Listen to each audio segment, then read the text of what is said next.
नमस्कार विद्यार्थी मित्रांनो, आज आपण ए स्क्वेअर मायनस बी स्क्वेअर या फॉर्म्युल्याचं एक्सपान्शन किंवा त्याला विस्तार कसा करायचा हे पाहणार आहोत. सिंपल आहे. जर असा फॉर्म्युला किंवा असं स्ट्रक्चर तुम्हाला दिला असेल, पहिल्या ब्रॅकेटमध्ये ए मायनस बी, दुसऱ्या ब्रॅकेटमध्ये ए प्लस बी असं एक्सपान्शन आपल्याला करता येतं.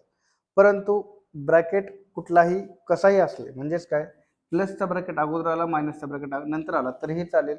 ब्रॅकेट शिफ्ट झाला काही अडचण नाही, परंतु एकामध्ये मायनस एकामध्ये प्लस हे आलंच पाहिजे. समजा तुम्हाला असा प्रश्न दिला असेल, 25m वर्ग वजा 36n वर्ग. मग ह्याचं तुम्हाला एक्सपान्शन करा म्हणून सांगितलेलं असतं. काही गडबडीत आपण लगेचच मायनस प्लस करून देतो, परंतु हा फॉर्म्युला किंवा हे एक्सपान्शन करण्यासाठी आपल्याला या फॉर्मॅटमध्ये अगोदर त्याला शिफ्ट करावं लागेल. कसं शिफ्ट करणार, तर 25 मधलं 25 कोणाचा वर्ग आहे 5 आणि m वर्ग कोणाचा वर्ग आहे m चा, तर 5m चा वर्ग आणि 36 कोणाचा वर्ग आहे 6 चा, n वर्ग कोणाचा वर्ग आहे n चा. म्हणजे तुम्हाला a म्हणजे काय मिळेल 5m आणि b म्हणजे काय मिळेल 6n.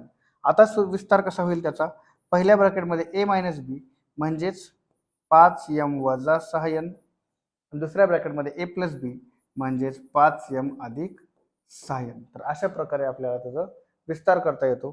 तुम्ही एक ट्राय करा.